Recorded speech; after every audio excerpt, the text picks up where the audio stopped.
അടുക്കളയിലെ തിരക്കിട്ട ജോലികൾക്കിടയിൽ കൈതട്ടി വീണ പാത്രത്തിന്റെ പേരിൽ നിന്റെ അമ്മ ഒരുപാട് വഴക്ക് കേട്ടിട്ടുണ്ടാവും. ജോലി കഴിഞ്ഞ് ഭാരപ്പെട്ടു വന്ന നിന്റെ അപ്പൻ വീടിനകത്തേക്കൊന്ന് കയറുവാൻ താങ്ങായിട്ട് നിന്റെ തോള് കിട്ടാതെ വന്നപ്പോ അറിയാതെ പിടിച്ചുപോയ ചുമരിൽ ആ കൈകളിൽ അധ്വാനത്തിന്റെ ചെളി പുരണ്ടപ്പോൾ നീ ഒരുപാട് നിന്റെ അപ്പനെ കുറ്റപ്പെടുത്തുകയും വഴക്ക് പറയുകയും ചെയ്തിട്ടുണ്ടാവും. ഒരിക്കലേ നിന്റെ അമ്മയുടെ ഓർമ്മകൾ മാത്രമായിട്ട് ഈ പാത്രങ്ങൾ ഒരു മൂലയിലേക്ക് അടിയും. നിന്റെ അപ്പന്റെ ഓർമ്മകൾ മാത്രമായിട്ട് ആ കൈവിരൽ പാടുകൾ ആ ഭിത്തിയിൽ തന്നെ അവശേഷിക്കും.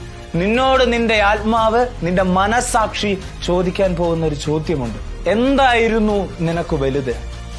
നിനക്ക് ആവശ്യം വരുമ്പോൾ മാത്രം ഉപയോഗപ്പെടുത്താവുന്ന പാത്രമായിരുന്നോ, അതോ നിന്റെ വീടിന്റെ അഴക് കാണിക്കുന്ന ഭിത്തിയോ, അതോ അതിനപ്പുറത്തേക്ക് നിനക്ക് വേണ്ടി മാത്രം ഉരുകി അടർന്ന് തേഞ്ഞുതീർന്ന നിന്റെ അപ്പനും അമ്മയുമായിരുന്നു? മക്കളെ, അധിക കാലമൊന്നും നമ്മുടെ പപ്പയും അമ്മയൊന്നും നമ്മുടെ കൂട്ടത്തിൽ ഉണ്ടാവില്ല.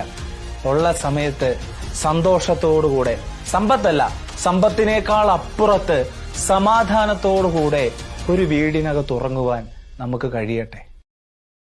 Download ShareChat.